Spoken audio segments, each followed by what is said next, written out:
I don't like giving people a reason to like tell me I did this wrong or giving people a reason to be like, you underachieved at that.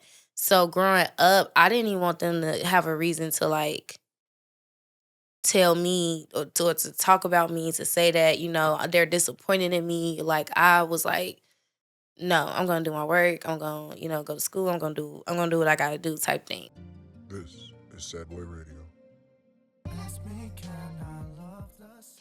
What's going on, everybody? Welcome back to Sad Boy Radio. I'm your host, Matt, and today, man, we got a very special guest here, an on-air personality over at WGCI, co-host of What's the Word Live every Wednesday, which actually made me think when I wrote that, how are you going to come here yesterday if you got to do What's the Word tomorrow? I was gonna come after. So we live stream at 1. Oh, okay. Damn, you guys do that early. Yeah, it's like lunch break hour.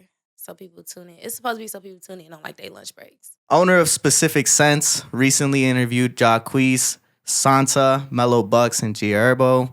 You be doing your little research. Well, I mean, that's just the recent shit, right? That's not even the Lil Uzi shit. That's not even like Lil back Uzi in the is day. Crazy. That is my worst interview ever.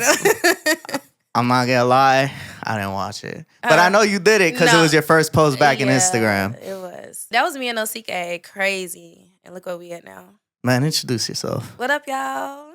I'm Bree Specific. Being able to sit down with people like G Herbo, Santa, Mellow Bucks, these bigger names, right? What's the words? Man, you guys have really been able to be like the first independent media platform that I see bringing on bigger names. How does this all come together for the people that like don't know type shit? Honestly, it's a whole lot of hustle. It's a whole lot of like annoying people. It's a whole lot of just like consistency. Some people, well, me and Cody from Chicago. So like me, Cody, we start out, well, it was really Cody that started out. But when I came on, it was like me, Cody. CK was on with us for a while, and like 3 or 4 other people. We always like Chicago kids. So growing up in Chicago, you know people. Like Cody knew Herb before, like Herb was like G Herbo right now. Like me and Sansa, I've been knowing Sansa for some time. Mello, I've been cool with Mello since like before they did Mouse Tools type thing. So it's really just like not even making sure you're building those relationships, but a lot of them come very organic. And like when it comes to like bigger like mainstream names, it's really just like hustle. Like a lot of people that I met when I used to go out to like BET Awards and just like network and stuff, and people that work for like the record labels. And it helps that I work at a radio station too, so I get to meet a lot of people that can be like, I'll be like, hey, I see this person coming on tour, can you put me in contact? And they'll be like, yeah, I got you. Like when you got good relationships with people, they'll help you out. So why do you guys find it so important to have these meaningful conversations? Because it's not what's your favorite color, it's not why did you get started in music. It's real shit going on. Cody really started that because Cody used to do all of the What's the Word interviews on his own. It used to be like he was behind the camera type thing, and he would just get like so deep with people. Like he would go like do like a real deep dive into their life. I like fun interviews, so I'm usually the one that's like cracking jokes, asking about like lighthearted stuff just to balance it out.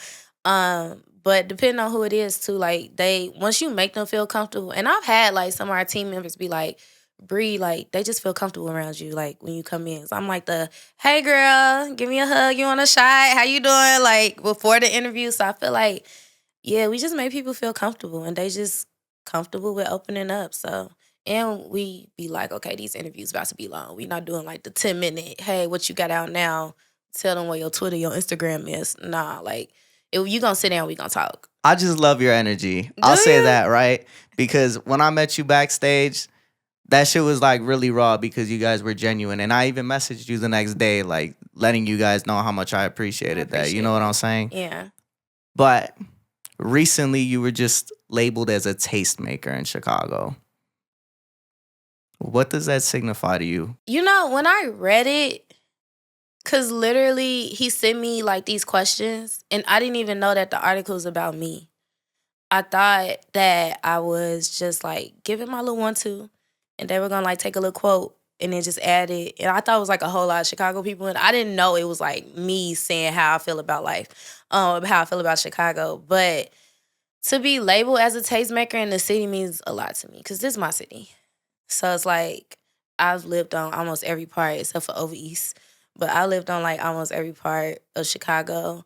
I have like people. Why are you laughing? Because I'm over here thinking, I'm like, damn, what's wrong with the east side? I ain't staying up From the east 290 side, Queen. you know. But but no, like this is just my city, and I'm just so proud to be from Chicago. Like You don't want to be off 55? no, I'm cool. 290 is the best side, is the west side. But yeah, I'm just so proud to be from Chicago. And I feel like I do work that shines a different light on Chicago than everybody just be like expecting.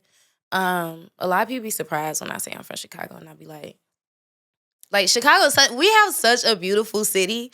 And I don't understand why so many people think it's just like so rah-rah and so dangerous here. Like, no, we have like a melting pot of literally everything. We get every season.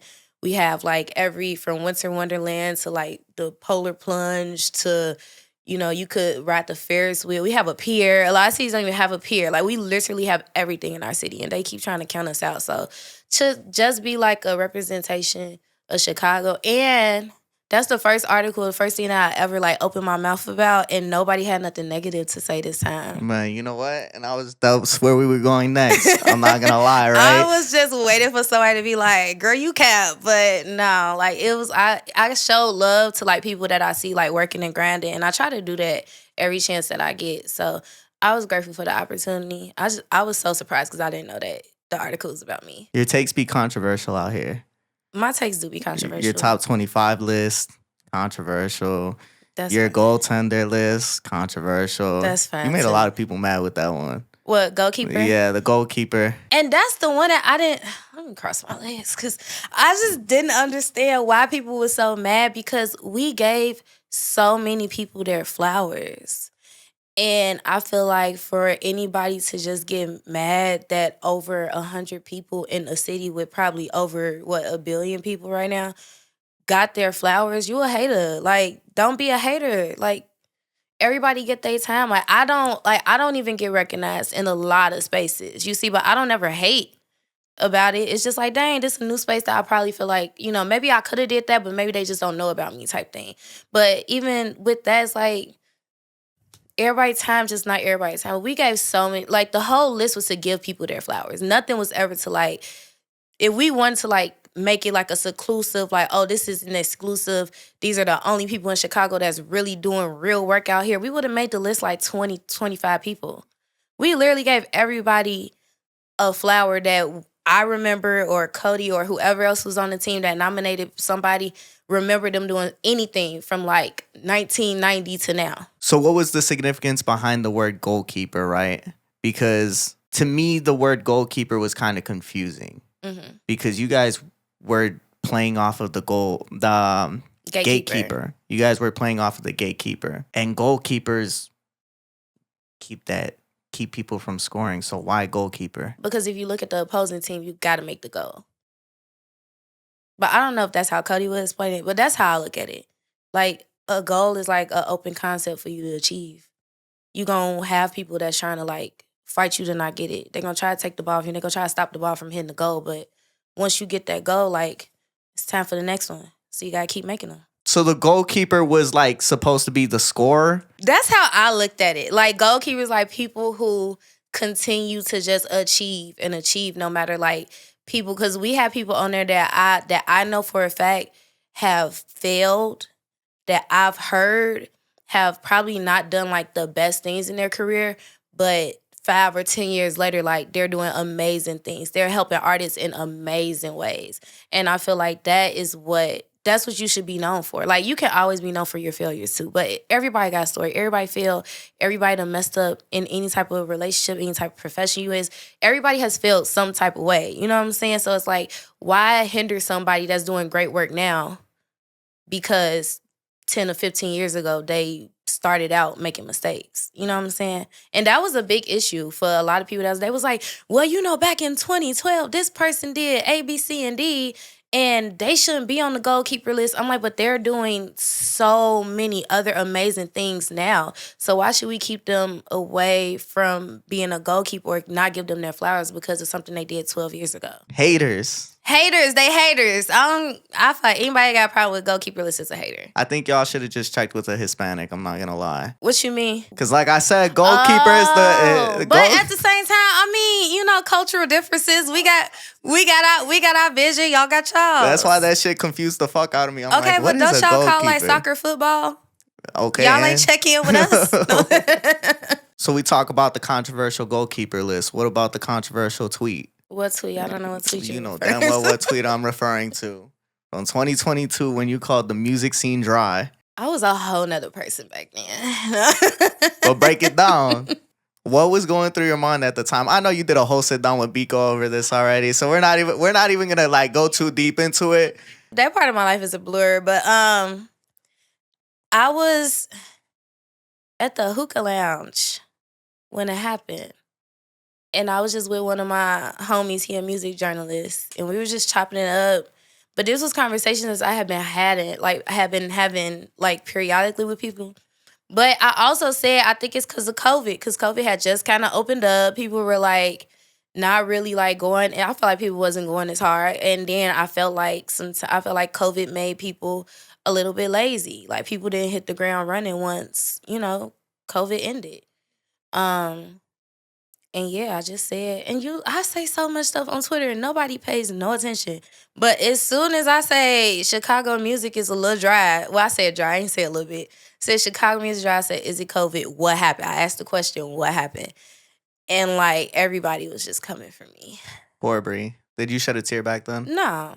I'm the only child. I could care less. It was interesting though. It was interesting the reach that it went. Cause we had like, I remember my boss, I was at Power 92 then. My boss ended up calling me about it. I had people from like UMG calling me about it. Yeah, it had like got up there. That's when I first started kind of like working with like a lot of label reps in the city, doing like media things when they brought artists to the city and stuff like that. So it was a lot of good things that came from it. And I got put on to a lot of new music, too. Dealing with all these controversial takes, right? Or at least in people's minds, controversial takes. You get flooded with all this criticism.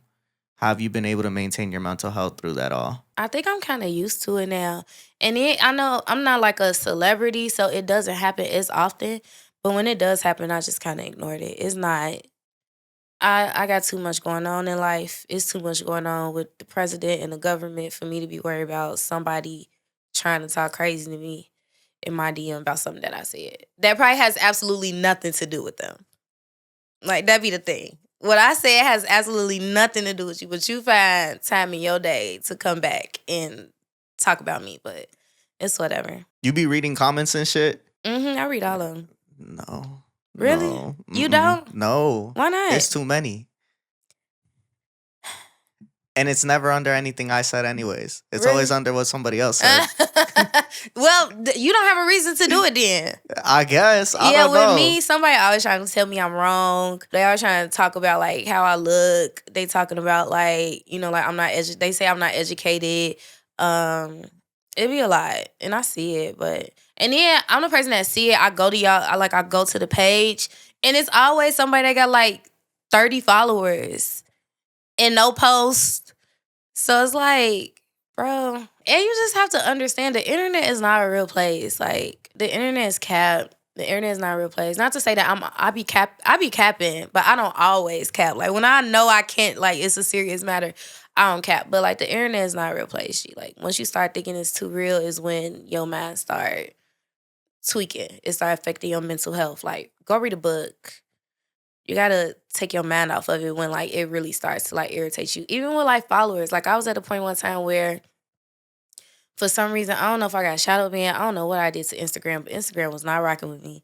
Like, I was not getting like the likes, the comments, like the engagement that I was getting. And I was like really like hurt. Yeah, I'm like, what's going on here? Only because I was doing like a brand deal. I was up for a brand deal at the time, and they asked me for like my engagement specifically for that week. And I was like, it's like my engagement is like so low, like I'm not gonna get it. I ended up not getting a brand deal. And it kind of bothered me a little bit. Like, that bothered me. Comments, I don't care what nobody say. I want them to comment so that my engagement can go up. Like, that's what I need. How do you do it though? because you're a media personality. You're on WGCI. You're on What's the Word every week. Like, your life lives on the internet almost. At least your career does. So how do you disconnect in that way? Being a personality, you feel like your career is your life, but you gotta disconnect. Like, you have to find things that you can do offline. Like, everything that I don't know how to say it. It's like vloggers too, because it's like some things that you do, it just has to be for you. You don't have to put everything on the internet. Like, it's just like how, um, like podcasting, for instance. A lot of people do podcasts and they be like, oh, it's a hobby and I love it so much, but you trying to make thousands and millions of dollars off of it. It's not a hobby no more. Like, now you actually have to like pay for production. You have to pay for promotion. You have to make sure your clips are right. You have to like do all this post-production, pre-production, like it's a whole system now. It's no longer a hobby. So it's like the things that I actually enjoy doing in life, I don't put on the internet. Like, I don't have to post everything. A lot of times when I be like with my friends, I don't. I don't post. Like, you literally have to physically see me outside. 9 times out of 10, unless it's like a big event, like how we was at Big Jam or something. Like, if I'm just out getting tacos or out because I like to eat, I'm a foodie. If I'm out getting tacos, I'm out, like, decide to go to the bar one day or something like that. Like, 9 times out of 10, I'm not going to post it. Or I'm not going to, like, put it on my vlog or nothing like that. Like, even my vlog is about my work. Like, you have to disconnect. You have to be a regular human being. You do not have to put everything on the internet. It's insane. At what point did you realize that though? I had somebody like pull up to the spot I was at just because they saw where I was at. Dude? Yeah. Weird. And he thought it was like so good that he's like, yeah, I saw you was up here, so I pulled up. What? Like, never met this dude before. Like, I think we follow each other on Instagram, but I don't never physically met him. Like, I thought it was so weird. So after that, I was like, yeah, I'm not. And it's not even one of those like, oh, I'm gonna take my videos and then post after. Like, no, if I'm chilling, I'm not even gonna post. Yeah, because people are weird. People are weird. You have to watch out for people. Like, people are really weird. And like I said, just how I know that the internet is like Dragonland, some people really think the internet is like the block that they grew up on. That's why there's so many beefs on the internet. Everybody beefing. Everybody want to like go to the internet with like all they beefs and they altercations with they homies that they actually have phone numbers for. But you want to go on the internet because you want everybody to see. Because they feel like it's real life. The internet is not real. I think it's easy to fall into the idea that this love that you get from the internet is real. Especially if you're not getting it anywhere else. But I also think that just sometimes when you're not in a good place, it can either help or it can either hurt, right? Because if I'm going through some shit and I post a video and it only gets 20 likes, I'm going to feel that shit. And if it consistently happens, say for a week straight, my shit only did 20 likes, it got 1,000 views, I'm going to be like, damn, what the fuck? But when shit's up, you can get to a point where it doesn't faze you, right? Because that first time that it went off, okay, I feel amazing. 1,000 likes, 2,000 likes, 100,000 likes, yeah, that shit hit. But you become numb to it because it becomes a regular thing. So at that point, it's like you're not even looking for it to happen again because you know it's going to happen again. Once you lose it, that's when it hurts. Depending on how long you lose it, though. It depends what time of your life you lose it at. But also, I feel like that's where you have to separate, like, reality from strategy. Because at the end of the day, if there's a method to it, there's some type of mechanical formula that goes on the internet as to why you got 100,000 views on this post and you got, like, 20 on this one. So at that point, it's like, let's see if we do this at What's the Word. It's like, let's try to do our research. Let's switch something up. Let's see, why this isn't performing as well. Like, that's what I mean by, like, separating, like, it being, like, my job, my profession, opposed to it being my real life. You've been working with What's the Word for a minute. Mm-hmm. How did this all start? It first started, I was a senior in college, undergrad, because Cody started it while we was at SIU. We went to SIUC together. And at one point, I think, when I decided that I wanted to do media, I had a college radio show, and I was like, well, let me see if it's something else I could do. And me and Cody had always been like friends. And he's like, hey, I need help like posting on social media. So I used to help him post on social media for a while. And then after that, I think like a couple years later was when we did the Uzi interview, the Lil Uzi interview at Crave. I think it was Craze Fest. I think that was Craze Fest. I know it was in Indiana. It was like Uzi, Dirk, Jacquees, Young Dolph. That's where you interviewed Jacquees for the first time? That was Craze Fest. And we were babies. I think I was like 21, 22. Yeah, so he had called me and was like, hey, I got an extra. No, I was already going to be there because I was working with the production team. And he was like, hey, if you want to, we could try to, get some interviews for What's the Word. I wasn't really like working with What's the Word, but I was there, no CK was there, and we ended up just being like, hey, let's just do it. And I walked up to Uzi like, hey, you want to do an interview? He was like, yeah, let me perform first. He went, performed, came back. He was like, you ready? We did the interview. And that was, I think, for a long time, that was the only interview that Uzi had, like, out for a very long time. Because people used to, like, clip it up and put it on, like, all the little stick pitch and things like that. So, yeah, that was, like, his only interview that he had out, which I was so embarrassed because it's not a good interview. Was he Uzi at that point? It was right before Do What I Want came out. Like, right before Do What I Want came out. Should we clip it up and put it in here? No. Send the copyright after me. Please do not. But, yeah, that's how, after that, we just been working. And me and Cody used to work at Power 92 together. So, it was easy for us to just keep, working together with What's the Word from there. And now he done built this empire, and it's going crazy. I'm proud of him. So how have you moved up the ranks, right? Because with What's the Word, it was like you started with social media, you were doing interviews, but you are literally like the second face of What's the Word. I have value, okay? Name, image, and likeness is a thing. No. No, I feel like it's that. And Cody actually helped me realize, like, like your NIL is a thing. Like you're Bree Specific. Like, stop letting people play with you type thing. So I feel like it's that. It's a combination of just having value and loyalty. Like, I've been loyal to What's the Word for a long time. And just being able to grow with the brand. Like, I'm not sure with building this, like, you're going to have ups, you're going to have downs, you're going to have times where you like, dang, I don't even know if I'm going to do A, B, C, and D this month, or we can't, accomplish certain goals that we had in that moment. But at the end of the day, even if we don't, we going to either figure out plan B, or we going to be like, okay, if we ain't do it this year, we going to do it next year type thing. So I just feel like, I don't even know. I feel like that's a Cody question too. When you interview him, ask him, why is Bree Specific still at What's the Word? Well, what do you think he saw in you? I know you guys have had this conversation. Yeah, but seriously, like I said, like, Cody is probably one of the main reasons why I hold myself to where I hold myself for real. Because even when, like, people would tell me no, even when, like, I've tried to work at other places, not like leave What's the Word, but work at other places, or the places that I work at be like, no, you can't do this interview, no. Or I've had circumstances. Yeah, I've had circumstances where people would request me to do an interview, and the person I work for was like, no, we're gonna give it to somebody else. And Cody would be like, oh no, you come do it over here. Like, it'd be situations like that. So Cody just see a lot of me.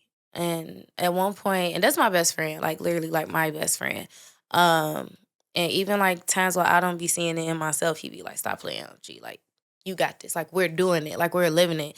And, be situations where I feel like sometimes you'll look and you'll be like, dang, like, I should be bigger than where I'm at now. Or, I feel like I should be over here, over there. And it's like, no, I feel like God got me in the right space, around the right people. You mentioned that sometimes you feel like you're not in the place where you're supposed to be. What do you feel like you're still looking for? I don't know. I really don't know. But I feel like whatever it is, it, like, is getting me closer to my purpose, because I feel like I still haven't found my purpose yet. That's a crazy thing to say. I feel like people be capped when they be like they found their purpose. That shit is a crazy thing to say. Why is it so crazy? Look at what you've accomplished, right? So far. Mm-hmm. Being able to work at not only one premier radio station in Chicago, but two. Being at what I would say is the largest one right now. Being able to interview specific artists, pun intended. There's just certain things that you've been able to accomplish that many people wouldn't ever have dreamed of accomplishing. You call that purpose? What would you call purpose? I call what you just described a career. I don't think your career is necessarily your purpose. I think sometimes it takes for you to dive deeper into your career. Sometimes for some people, to find your purpose. But I don't think that my purpose is just interviews and hostings and brand collaborations. Like, I don't think that's my purpose. So what do you feel like it's missing? There's some type of connection that I haven't tapped in with yet. And I think connection is, I would say that connection is a part of my purpose. But I think there's some sector of connection that I haven't tapped into yet.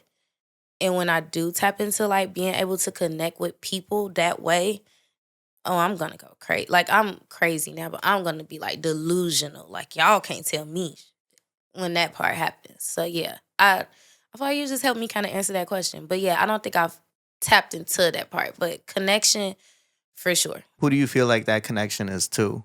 Do you feel like it's a group of people? Do you feel like it's a person? It's an audience. But I think there's a way that I'm going to connect with them. And it's not necessarily how I'm doing it now. Why are you dropping more controversial takes? Huh? Dropping more controversial takes? How? I'm saying that's what what you're gonna do to connect. I don't think so. Not clickbaiting or not what they call a click. I don't think it's clip farming either. I hate clickbait. Yeah, I hate clickbait. I don't think it's clip farming. I think it's really something. There's a connection that's gonna like really like impact people. I feel like I impact people now by some of the things that I say, but I'm not where I know like my purpose is just gonna like overflow to the masses. Going back to this, what's the word? In what ways have you seen yourself grow since joining the team? I'm a lot more accountable. You used to be out here wilding? Not wilding. I used to just like do things that I felt like in the moment was like great. And then after a while, I see how it probably like affect people. And then just as the team grew, I had to understand that I have to not act accordingly, but also keep the team and keep the brand in mind when I'm doing things. Always like trying to involve them in something, not being so selfish with like my career. And I think that has brought me a lot of blessings too, like extending a lot of offers to like the entire team, where like when people come on the team and I take a liking to somebody, like I'll be like, oh, like I see how hard this person works, like, and other opportunities come up and I'll like, refer them type thing. Like I do that a lot. And I feel like I didn't used to do that. But now it's like I see a lot of potential in a lot of people that we have on the team. So just being accountable. Just being a team player, I would feel like for sure. Because we keep growing. It's like it's a lot. It's a good amount of us now. Yeah, I see that group picture every time. Yeah, the group picture is like a gang picture. Like it's a lot of us. So just being able to separate like the business and the personal too. For sure. Like being able, especially me and Cody being so close, like best friends, being able to separate business and personal, like what's the word and what's like Bree and Cody. It's like two completely different things. Y'all definitely threw hands at some point. It hasn't come to throwing hands, but no, I mean, we disagree. But we haven't had like too many like, oh, I'm leaving, what's the word? We've never had like I'm leaving, what's the word? We've never. I was going to say, has that ever happened? No, we've never done it. Never. We have never had like I'm never coming back to what's the word? F this live. I hope you find somebody else. No, we've never had that. But I mean, we've had disagreements. We've had like small disagreements. We haven't had that many like blow ups for real though. Yeah. But I think that comes with both of us just knowing each other for so long too. And also when you're learning to work with people, I think that there's that learning curve of how to work with certain personalities. Yes, for sure. Clearly, it's me and my boy Swift. He's known me since I was 12 years old. So, yeah, he used to be the producer for my cousin. So, I mean, it's never been like that with me and him. But even somebody my age, my intern, Darian, real one. Shout out Darian. Shout out to Darian. He's not dead. Shout out to He just Darian. disappeared somewhere and we can't find them. What? No, he's on his own journey right now. Okay, He's okay, on his own journey right okay. now, We right? gonna pray for Darian. We're gonna pray for Darian. But even working with him, I think that him coming on and having so much respect for what I did, it really helped that there wasn't any type of like ego, right? Because when I have somebody helping me out, I don't sit here and I think like this is my shit, like you're gonna do it how I tell you. Like, no, like you're here to help. You're here helping me because you believe in what I do, right? And I'm gonna help you get to wherever you wanna be. If you wanna make some content, we're gonna make some content.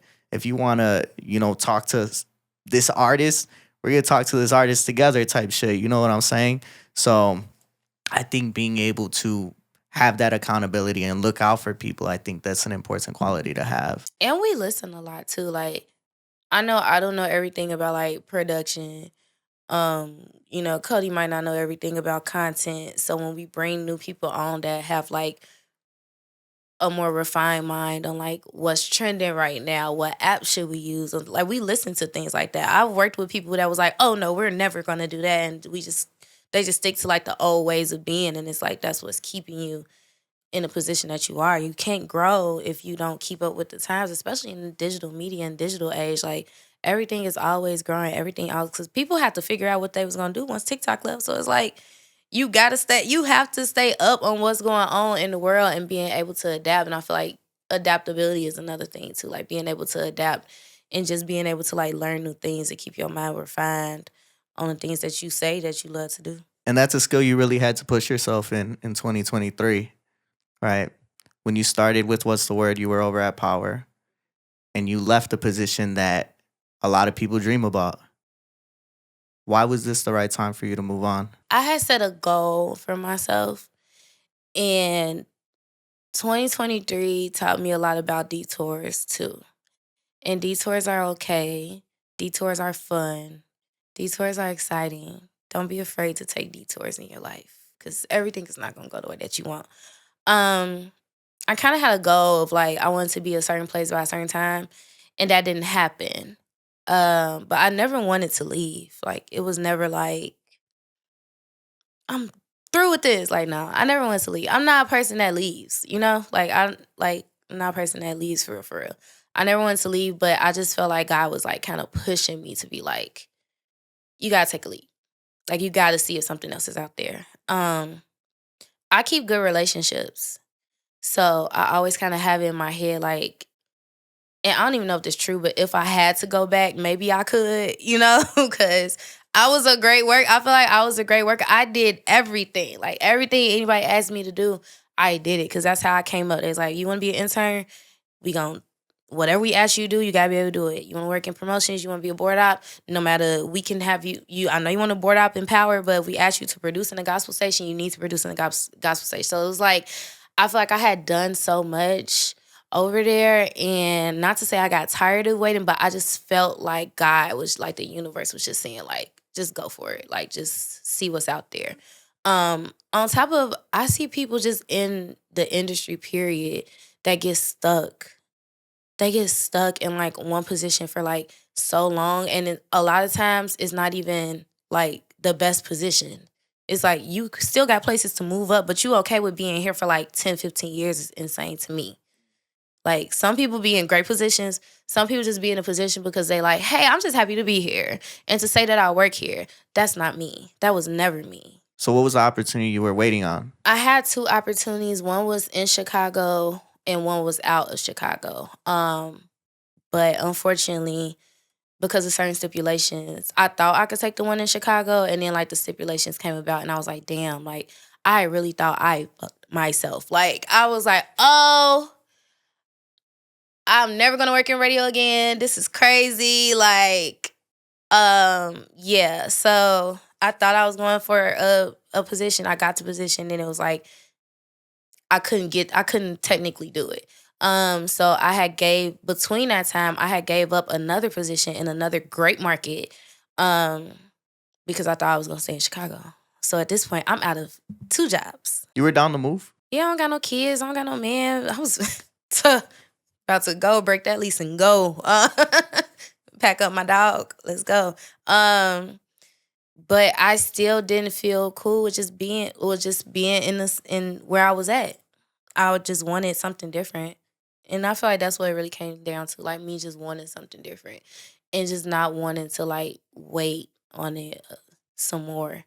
Cause I feel like the longer I waited, the longer I'm not gonna be able to move around. So I decided to part my ways. And I was like depressed. Down bad. Okay, that's worse than that man that was talking about my neck on Instagram. Wait, what? Some man was talking about my neck on Instagram. That was worse than him. I was like depressed when I left Power. I left Power and I left Power and I had a teaching gig. I used to teach digital media. So the same day I sent in my 2-week notice at Power, I got let go from my teaching gig. So I didn't have no jobs. I was like, oh, God doesn't like me. I was like, oh, this is what we doing in 2023. Okay. Like, okay. I was so depressed. I was down. Like, I was gaining weight. I was like, ugh. Like, not, like, I would spend, like, that was the first time, like, I would spend, like, days in bed. Like, just days in bed. Like, not even, like, watching TV or nothing. Just sitting there. Like, just not wanting to do nothing, not finding the energy to just do nothing. Because even like before I left, I had somebody tell me like, oh, well, you know, if you leave here, you're never gonna get on another radio station in Chicago. And I kind of believed her when she told me. And I was just like, damn, like maybe it is over. So why take that risk knowing that that was potentially your future? Cause I wasn't happy there. I mean, not happy. It wasn't that I was happy, but I knew I had to go.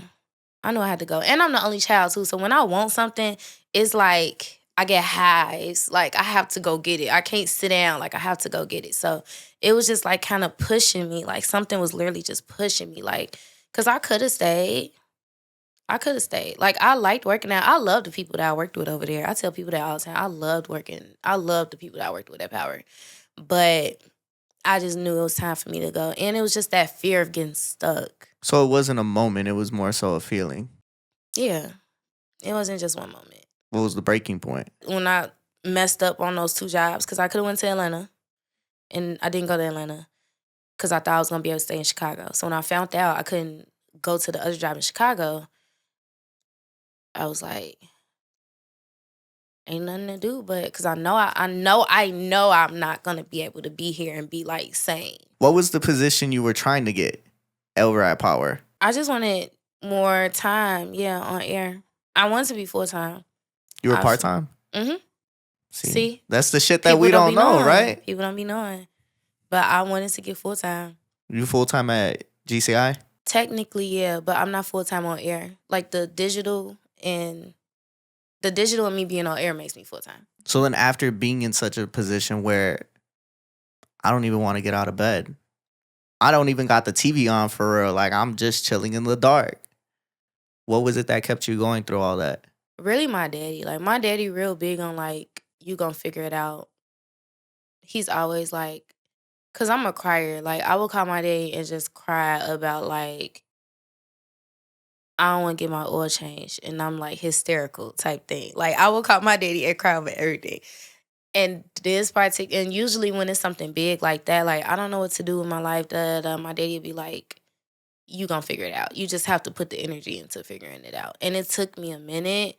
But even like my friends like Cody, no CK, Ashley was there through like a lot of it. Ashley, like, baby, Ashley was there, Vibes was there, like they really did, like they kept me up, kept me afloat a lot when I was just like, I don't know what I'm gonna do. You be knowing the whole world, I'm not gonna lie. But those are really like my friends, and I don't want to categorize them as like my industry friends, but if I had like industry friends, like those are my industry friends. Yeah, like they know a lot about me, and I know a lot about them. Like we done been on trips together and stuff. Like, yeah, like those are my friends. So like they helped me down a lot. Like even when it came to like possibly like other positions or just finding stuff for me to do, like I would just come to the studio and just do stuff just to like be out. Because I know if I wasn't here, I would just be at home type thing. You know, like even What's the Word? Like just, and What's the Word got me through too, because I always had What's the Word. God is good. I always had What's the Word. Yeah, so I was still able to like create and do like a couple interviews and stuff during that time with What's the Word and like cover certain festivals and stuff. So that was good. That kind of kept me going because I look at it as a job. So it's like I got to get up and do my job. And leaving Power wasn't the first time you left something that was like super important, right? You left SIU while doing a Oh, master's degree. I thought you was about to say that man.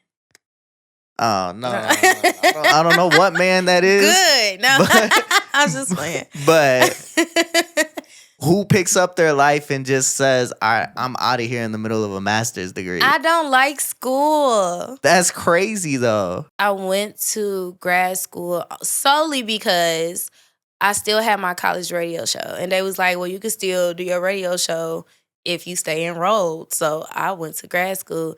And I went to grad school for media management. And it just wasn't clicking for me. Like, even like, I know it's a lot of reading.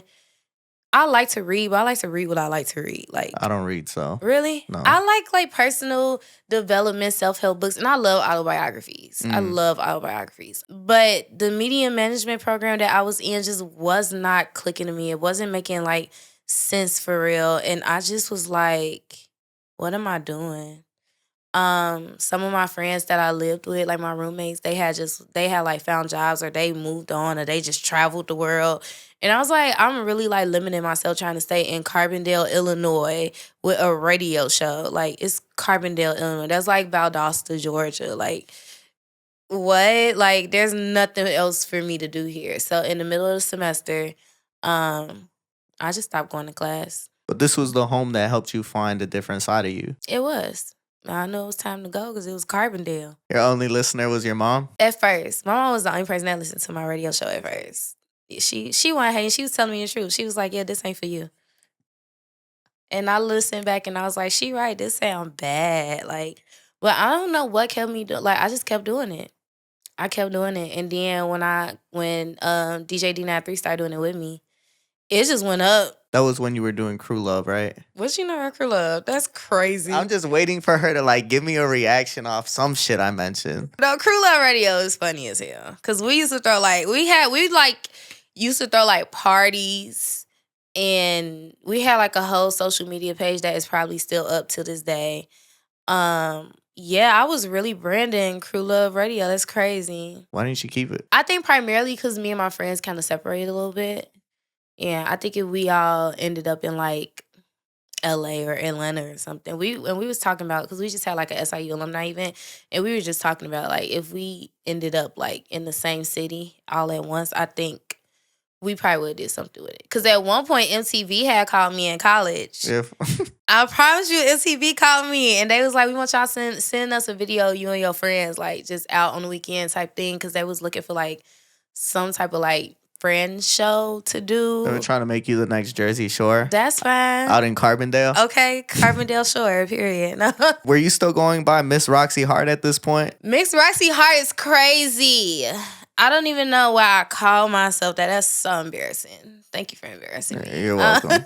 For you at the time, you found Miss Roxy Hart, better known as Bree Specific now. In an interview, you say, she's the person within Brianna that never really came out. It took like 22 to 23 years to come out. Growing up, I was shy. I didn't have too many friends. I didn't like to be around too many people, but I always felt like being outgoing was in me. But I didn't know where it was. I feel like Bree Specific is the person that was inside of me that was scared to come out. Man, you be deep diving. That's crazy. What did Bree help you realize about Brianna? That I was very much so a scary cat for a very long time. Like, I was growing up, I was very much so a scary cat. I was like anxiety filled. I was not knowing like how to really express myself. And that's just like with any emotions. Like I remember like sometimes I felt like I couldn't be like too happy, or like I couldn't celebrate too much when I got certain things, because I didn't want like other people who probably like my friends that didn't get it type thing. Like I couldn't do too much because I didn't want to hurt their feelings. Like I feel like I cared a lot more about putting other people before myself a lot of the times. Like their feelings, at least I would say. And I was the only child, so I was very much I feel like I was an intro extra, but it took a lot for me to be like an extrovert. For sure, for sure. Like I wasn't. I was definitely scared. I was scared to do like anything. And it's partially because I feel like my parents were like, my family's like really religious. So it's like you never want to like go against God. You never want to like do anything that was too worldly or, like things like that. So I always feel like that was like that fear was always kind of in me. So I couldn't really, growing up, I never really was like a big expresser. Damn, that religion shit really held you back, huh? I feel like I've been having this conversation a lot, low key. Well, I grew up when like the internet was dial up. So I ain't old, but I ain't old. I'm like almost old. Internet being dial up sounds a little old. Like it was like on this CD and you had to like put it in the CD, put it like in the computer and then it dialed. That was like dun, dun, dun, dun. That was I saw the internet become the internet. I was still a kid, but I feel like we were like the advanced. You know how they be like kids advanced. Like we were like the advanced kids because we knew how to like work the internet, but we had to show our parents how to do it, type thing. So it comes from that too. Like just kind of, I feel like that generation, like our parents were able to keep us like strict on lock. Now these kids got too much access to stuff. But why was it you felt like you needed to hide certain parts of yourself? I don't like giving people a reason to like tell me I did this wrong or giving people a reason to be like, you underachieved at that. So growing up, I didn't even want them to have a reason to like tell me or to talk about me, to say that, they're disappointed in me. Like I was like, no, I'm gonna do my work. I'm gonna, go to school. I'm gonna do what I gotta do type thing. So I feel like it was that. Like not wanting to disappoint people or not feeling like I disappointed people. Where do you feel like that stemmed from? It was a lot of expectation for me. Being the only child? My parents had one time to get it right. So it's like they had to, like, they pushed me. But they didn't push me in like a bad way. I feel like just probably like that protectiveness just came from me never wanting to disappoint them. Growing up because like I didn't have nobody, and then I think that added to like my shyness too, because like I didn't have nobody to turn to. It wasn't like I had like sisters or brothers to be like, "Hey, y'all mama tripping today." Da, da, da. Like I couldn't talk to nobody about it. Like nobody would understand because nobody knew my mom, and my dad how I knew my mom, and my dad. So yeah, I think it came from just me being the only child. Like they just expected a lot out of me because it's like. Some parents get to do it twice or you get to try again 3, 4, 5 times to get it right. They only had one time. So I hope they feel like they got it right. Do you feel like they got it right? Almost. Life would be life for me sometimes, but I love my parents though. Like I feel like my parents did a great job. I don't know if it was a podcast or somebody was talking about it and they were like, you could grow up in the same household and experience the same things, but the way that you process it is different, right?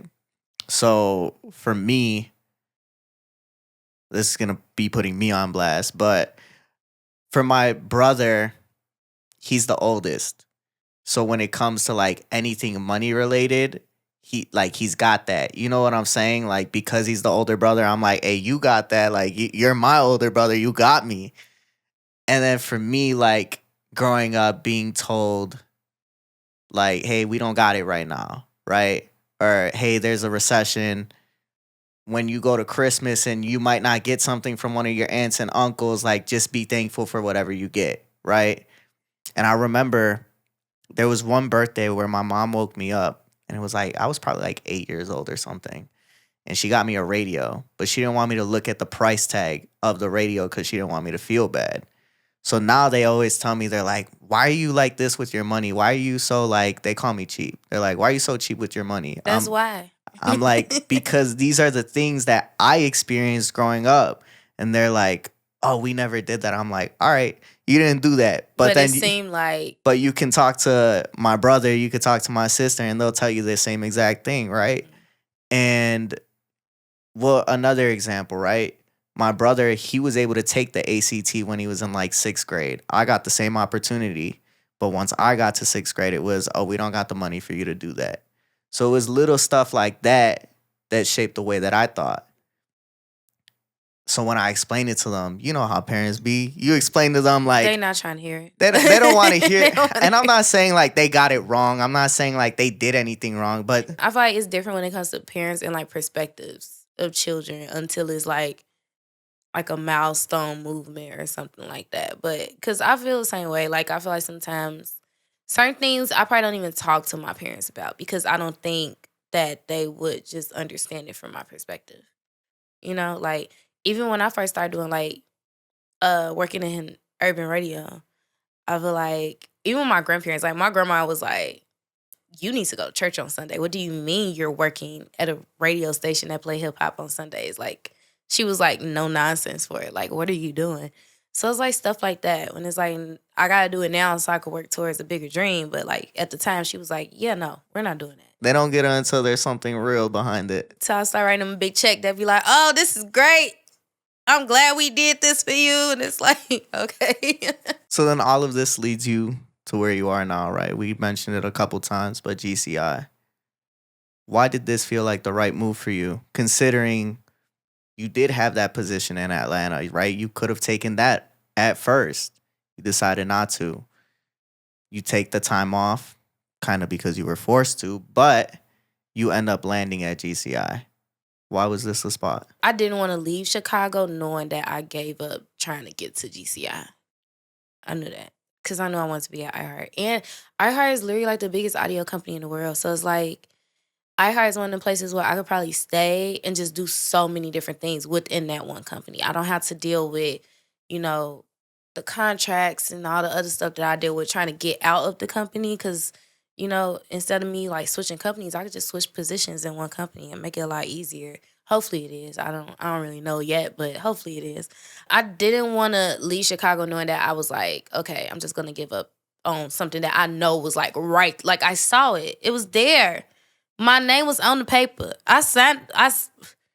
My name was there, okay? So I knew it was meant for me. Like I knew it was meant for me. Even if it's not for like 5 years, 10 years, I knew that that I was supposed to be there around that time. And sometimes things don't happen when you want it to, but when it needs to happen. And I feel like I needed that time off too because now I think that having that time off, even when I did start like getting my mental back together and stuff, I really started prioritizing myself, like setting boundaries with people, like really honing in on like my self-care and stuff like that.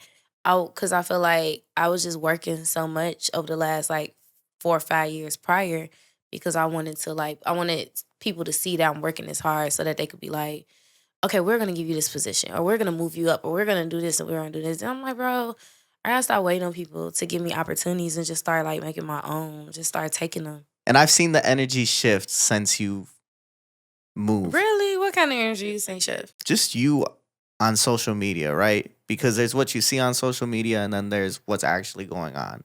And that's clear through what we've been talking about this whole time.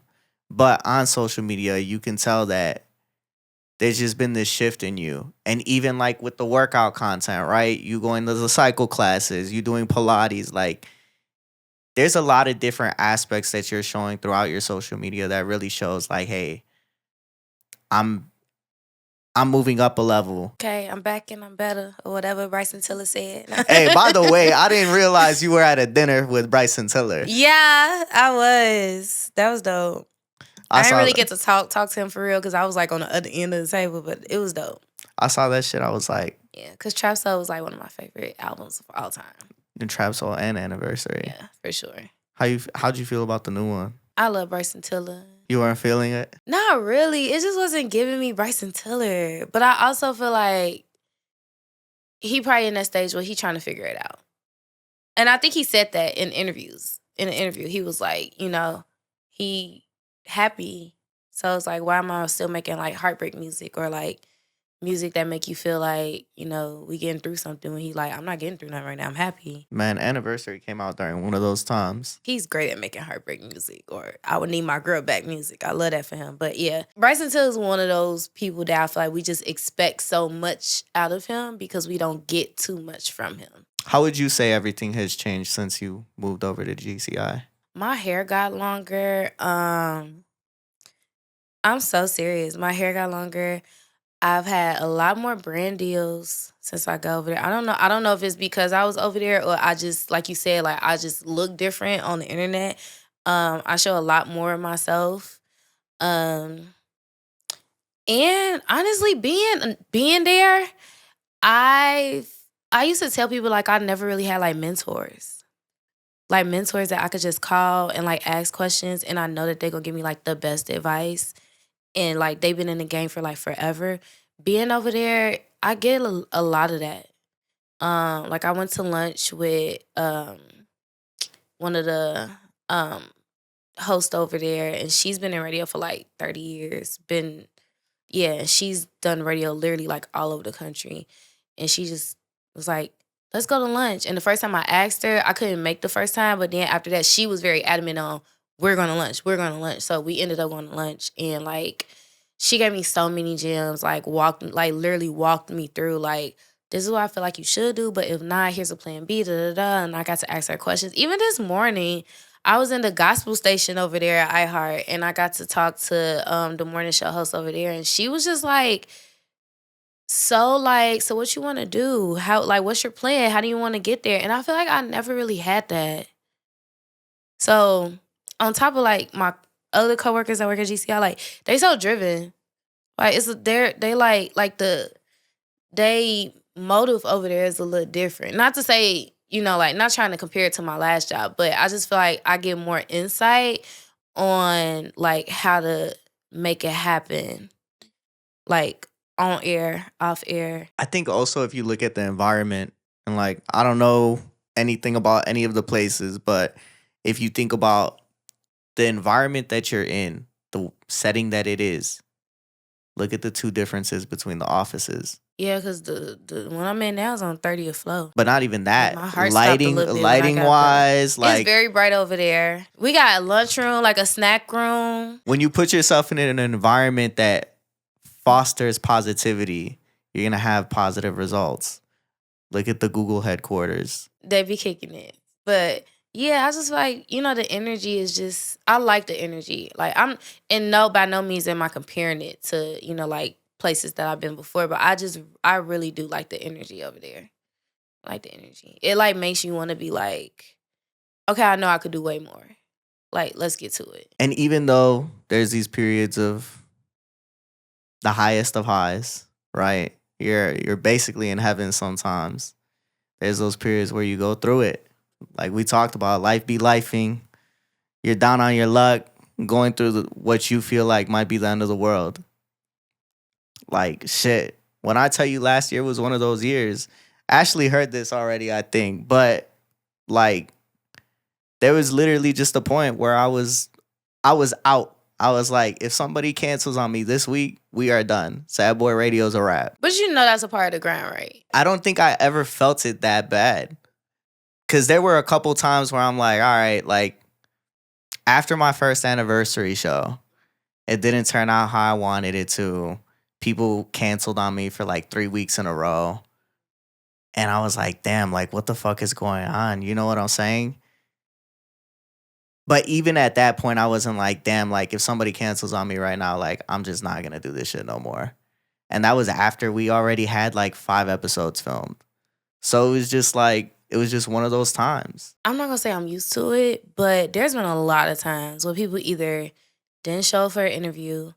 I had one girl, I ain't going to say her name, but she was on tour and she read a tweet that I had put on the internet.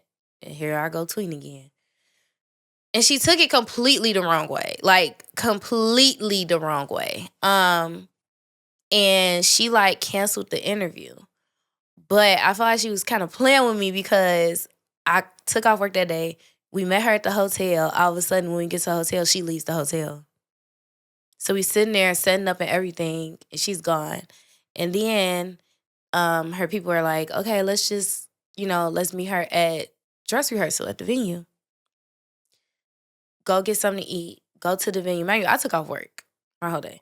Go to the venue, and she's doing dress rehearsal. I mean, she's doing like sound check.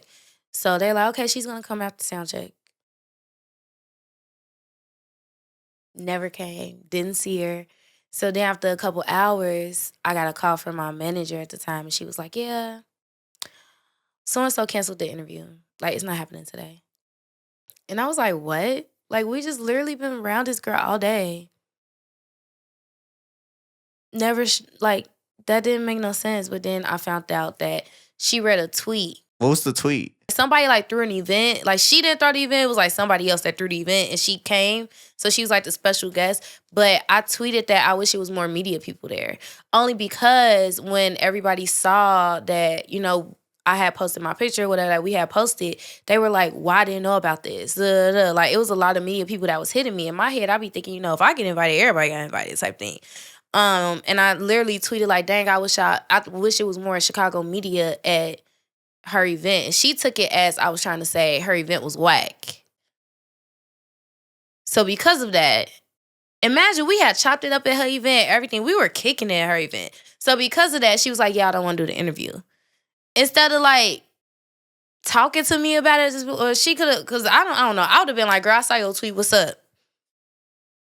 And I've been like, girl, no, it's not even that deep. You know, like I literally didn't mean it like that, but that's how she took it. So Man, you know how artists be. yeah, she canceled it. But like I said that to say like sometimes I am used to like things like that happening. Even if it's without a tweet, even if it's Chloe Bailey, she got sick right before. She literally did a whole media day and I was her last stop. I had like so many like photographers and videographers. I was getting BTS, I was getting like extra cameras and everything, and she literally got sick like 5 minutes from me. When she did the power one, right? Mm-hmm. And she literally got sick like 5 minutes. 5 minutes from like coming to me, she got sick. So yeah, I be kind of used to like things like that happening. Well, I wasn't even getting canceled on. Because if I got canceled on, then I would have been fucked.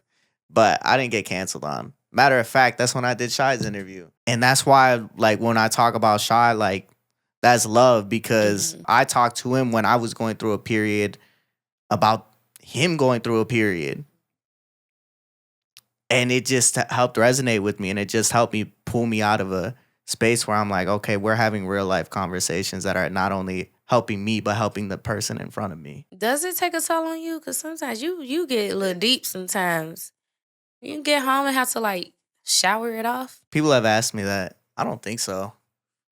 But, you know, it'd be like that. We haven't gotten super deep yet. How deep you trying to get? You already called my other name that Jesus. Miss Roxy Hart? Oh my God. Okay, what else you got for me? So then when looking back at everything, what was the most difficult point that you had to navigate? I would say just coming into myself and being cool with who I am. Being okay with being who I am in front of people. Like I said, growing up, I was hella shy. Like, I was hella shy growing up. Like, I didn't really want to be around too many people type thing. But yeah, just kind of just knowing myself. Just, I feel like the confidence that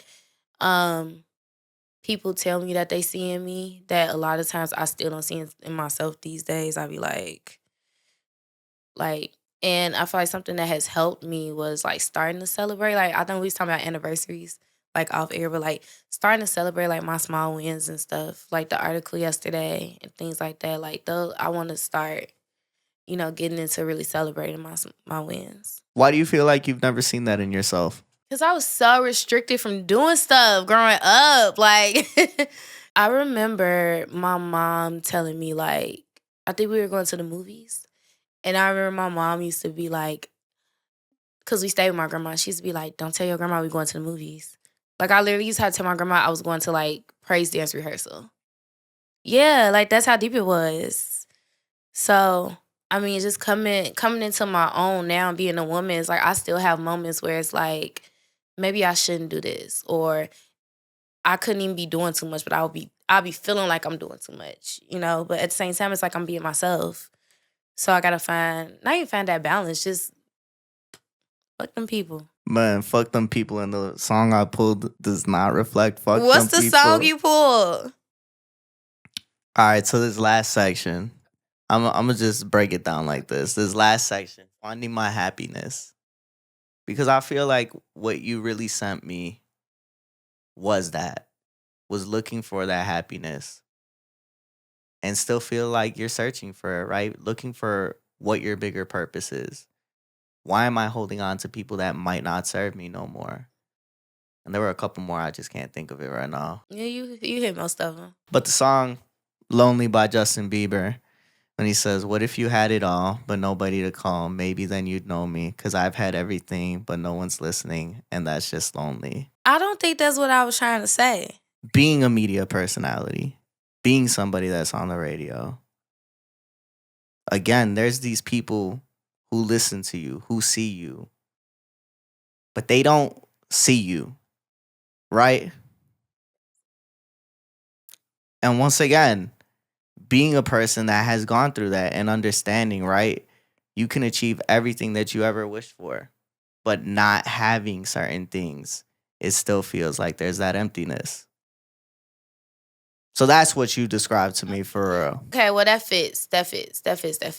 Because I feel like a lot of people, even it'll be times when people ask me like, "Oh, how you doing?" And I be like, "I'm like, girl, you on the radio? What you mean? You just like." If I was working at Walmart, that would mean I can't have a bad day. Like, I'm confused. like, I don't know why people expect like for radio personalities just be happy all the time. Like, I could be having the worst day ever and still have to get on and do my job. You feel me? And sometimes, and I will never forget this. One of my first, I went to Illinois Media School when I came back from SIU. And Stone Pony, he was one of my first teachers. And he always said, like, some of the best personalities are the ones who are themselves. And that kind of always stuck with me. And people like Mayha, I feel like Mayha does that so great. Like, it was a point when Mayha was going through a lot, like a lot. And she was able to like find a balance between it. And I watched her because I used to work closely with her at Power. And she was able to find a balance where it was like she was still able to entertain and be like that talent that everybody wanted to see lit and happy. But she also was like, I'm about to tell y'all what's going on in my life. I'm going through A, B, C, and D. Y'all still pray for me, da, da, da, da. And I commend her for that. And it always made me go back to him saying like some of the best personalities are the one that are themselves. And I feel like even that connection that I was talking about earlier, like part of your purpose, I feel like she kind of has that. Like the way she connects with certain people, like it is different. It's different. And I feel like that's what like radio personalities are supposed to be. So when I go outside a lot of times and people feel like I can't have a bad day or I can't like be off today for whatever reason, it's like, no, like I'm not as happy as you think I'm always happy. Like, and then people say I got resting itch face. I do, but I be happy on the inside sometimes. So it's like y'all gotta give me time to be able to feel. Just like y'all feel. We all humans.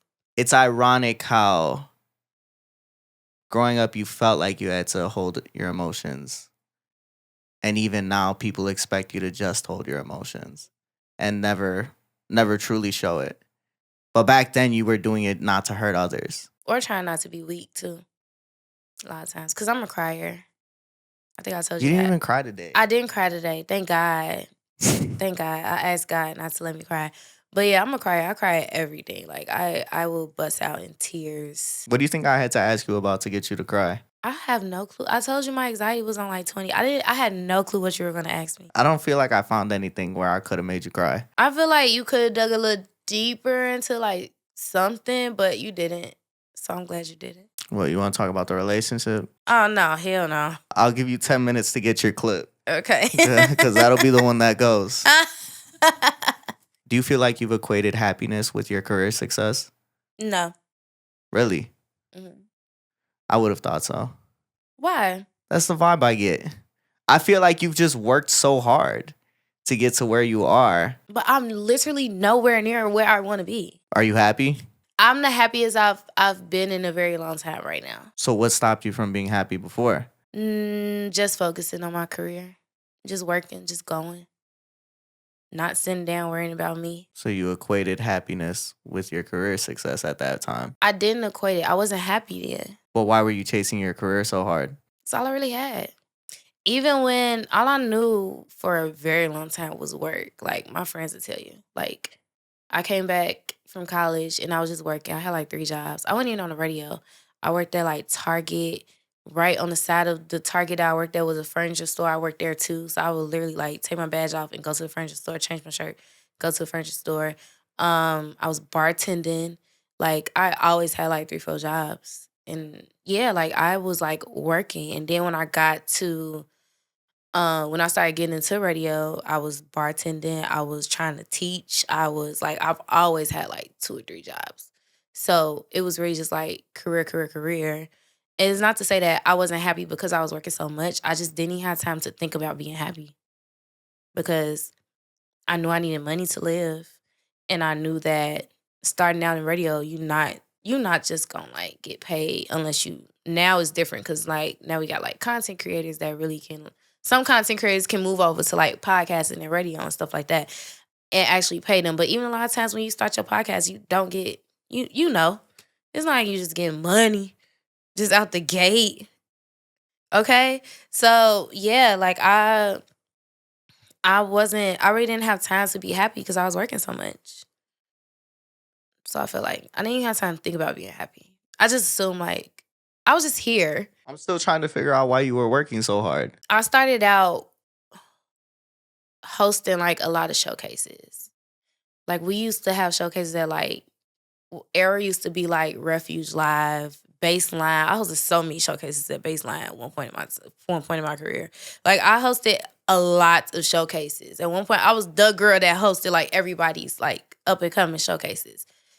So I'm trying to impress the radio station, let them know, hey, I'm out here, I'm active. I gotta get my hair done. I gotta look like something. I can't just be out here looking dirty because they just be like, you don't look the part. Especially, and I had somebody tell me I was too dark skinned to be on radio. Like it was like looks meant. I paid attention to like what people went for. So a lot of the reason why I worked so hard because I needed things to look nice in. So I had to brand myself. I was doing when I first started, I was doing photo shoots like once a month, like out the ass. Like it was crazy.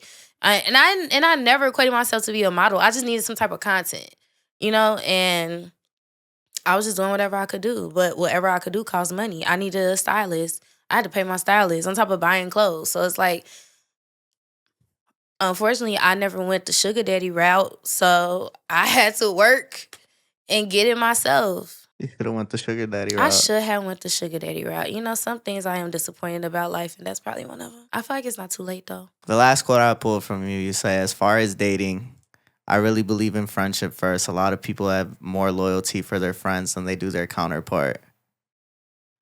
You still feel that way? Yeah, I feel like if you that loyal to me, you're not going to cheat on me. If we built that friendship and you know how much I would be hurt by you cheating on me, and we that locked in as friends, and we get in a relationship. I don't think that's going to change it. Well, that's probably why I'm still single, because the only child in me can't handle it right now. Like, I don't think I can. Like, I even think about it sometimes, like, because I feel like it's such a norm right now for women to get in relationships or get into marriages, becoming engaged, and just being like, oh, I know he gonna cheat, or he gonna cheat a little bit. Like, that's literally like a norm right now. Like, and then men be like, oh yeah, it's in my biological DNA. Like, we're hunters. We have to always be like, arr. So it's like, what kind of men you be finding? This is the norm. This is just societal norms right now. Am I wrong, Ashley? Let's do okay, probably like 80%. I mean, you trying to really ride for the men don't cheat train, and that's okay. But I'm not Cody. See, Ashley was gonna say 90. Tell me I'm not Cody. I'm not Cody. Ashley was gonna say you 90. and Cody be getting into it over the men. We do, because that's whole nother conversation. Like, it just doesn't equate to me sometimes. But I feel like I really just feel like some people are more loyal to their homies than they are their girlfriend. And they expect that their girlfriend's gonna be there all the time. I know, like, I've been in relationships. Relationships are hard sometimes. Like, sometimes you need breaks. Sometimes you can come back. Like, I would rather you break up with me and then go do what you gotta do and come back once you all emptied out and you're done, opposed to you feeling like I just had a feeling and I want to go cheat or go be with somebody else just because this person looks good. Like, that's not... Because when I want to go do the same thing, it's a problem. If I break up with somebody and they go and find somebody else, That's a wrap. But y'all broke up. Y'all broke up for a reason. Okay, but why would I get back with them after that? I mean, it don't have to be like right after. It could be like a couple years after. Y'all just happen to run into each other. Why would you come back together years after? Because maybe y'all are destined to be together. No, that's crazy. Sometimes it works out like that. That's crazy. I'm still not mentally prepared for somebody to cheat on me just because they felt like. I don't think at any age you're mentally prepared for somebody to cheat on you. Some women are. I've talked to even married women that were like, yeah, I know he gonna do whatever. Like, but that's once the relationship is a lost cause. They feel like it's just a regular thing in their relationship. That's what's crazy. Because that's become their norm. Now you saying what I said. But that's crazy. That's not normal. That's exactly what I'm saying. I'm not mentally. I can't do it. I'm not there yet. You shouldn't ever get to that point. I hope you never get to that point, Bree. Thank you. Because literally, no, I'm kid you not. Literally, and you be watching the live stream. Like, some men will just be like, well, that's just how it's going to happen. Like, it's going to be like that. Like, he's going to have this feeling, or he's going to, go off to a guy's trip and probably, do something with somebody or something. It's just like, bro, no. Why do you feel like you have to do that? You don't have to do that. Do you feel like that's the main reason love has eluded you to this point? No, I don't even think that's one of the top reasons. I just haven't been dating lately. I don't know. Like, nobody has really, like, caught my eye. Who hurt you, Bree? Nobody hurt me. Do I sound hurt? How long ago was it? I'm not hurt. I've been hurt before, but when I say, maybe I haven't been in spaces where I like somebody. She said I needed to heal from breaking up with somebody that I was cheating on. That's crazy. Why are we bringing that up? I said that? Yes, you did. When I say that? On Terry's podcast. I said that on Terry's podcast? Yes. I'm finna flag Terry's page. And you said, why are you guys judging me so hard? I did need to heal from somebody I cheated on. Heal from what? Why did you cheat on him? I wasn't happy and I felt like he cheated on me. I still think he cheated on me. I thought this was confirmed. I thought it for a long time, but I had to I think I found out around that time. So you cheated on him because he cheated on you? I know. I was young though. I wasn't too young. I was young enough not to have done it, but the age-old saying, hurt people hurt people. I had to heal because I after I got done with the whole cheating scenario, it was I didn't want to be one of those people that hurt people. What did it take you to reach a place of being healed? I think that goes back to the whole disappointment thing. I was kind of disappointed in myself for it because I remember always telling myself I don't have to cheat. If I have to cheat, I could just leave. So when it did happen and after everything transpired, I was disappointed. I was really disappointed in myself. And I don't really put myself in positions to be disappointed in me. And I think that's why I'm so careful with who I date now. Because I don't want to be in a situation where I feel like I would ever want to do that again. Yeah. I take my time with dating. I would legit be your friend. I would legit be your homegirl. You probably end up not liking me no more after I become the homegirl. Maybe that's the problem. I don't know. But yeah, I'm legit, I would be your homegirl before I be let's really date. Man, I appreciate you coming through. You know, sometimes you just gotta sit there and stare at people and they'll continue to talk. Bro, this is my last time talking about cheating on that man. On somebody's camera. I promise you that. I'm never talking about it again. You should have never talked about it in the first place. I don't even know. And I was so yeah, I cheated on him. Yeah, you definitely did. I was like, why is she saying this so openly? I wasn't healed then either. I knew I was supposed to be healed, but you could tell I wasn't healed then. I was hurt. I was still hurt. Yeah, obviously you were trying to get your lick back on camera. Let them know, yeah, I did that shit. I've grown a little bit more since then. But yeah. But I want to have a family. I want to have a family. I want to white picket fence, all of that. For me, I think that I've definitely self-sabotaged some relationships. And that's because I okay, when I first started this, I had this idea that, well, if I'm happy, that's not true to Sad Boy Radio. That shit don't make sense. What? No, what you mean? You know how artists, like, sometimes they gotta be sad to make the music they're making. And to me, at that point, I was like 21, 22. I was like, no, like, this is not happening. And even to this day, like, I'm still at this point where it's like, I still need to live a lot more experiences. And I don't know if I have that time and energy to give to somebody. And that's just the truth. I used to feel like that. You don't know more? Mm-mm. Why not? Like I said earlier, like I spend a lot of time working on myself. Even if it's just like self-care. I spent a lot of time with myself. With my thoughts, reading a lot now, working out. So I feel like so now I know that like I make the time for myself, so I know I can make the time to be with somebody else. There's always that time if you want to make the time. But it has to be the right person. That's the thing. Because I can't just like make the time for somebody that I feel like, oh, he look good. You know, because you could be annoying as hell. And then I'm like, damn, like, I could have been at work. What would you define as love? Being able to coexist and still being able to be my truest self.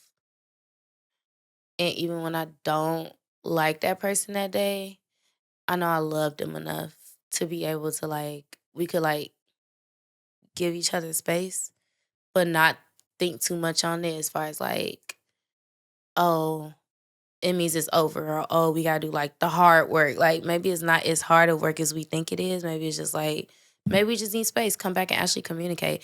Communication is a big thing too that I feel like lacked a lot when I was getting into relationships. Yeah. So one of my main priorities is if I do happen to fall for somebody, I want them to be able to be like, you don't have to be an excellent communicator, but at least want to be able to learn. Like we can even develop our own communication style.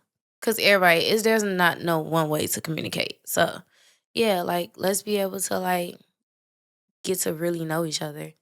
It's not just like, oh, you provide, oh, I still go to work, but you know, we just coexist. Like, nah, I really want to be happy with you. Sometimes it's not hard work, it's just a hard day. Or be egos from both sides. Let's wrap this up because we've been at this for like 2 hours, I think. Yeah.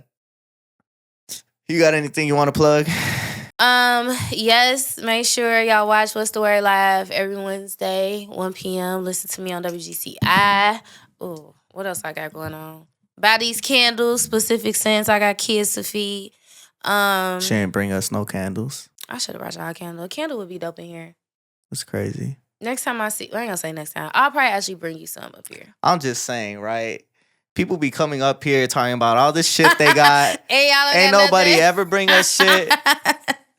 I'm gonna bring y'all some candles. Buy the candles. My YouTube, subscribe. I'll be vlogging.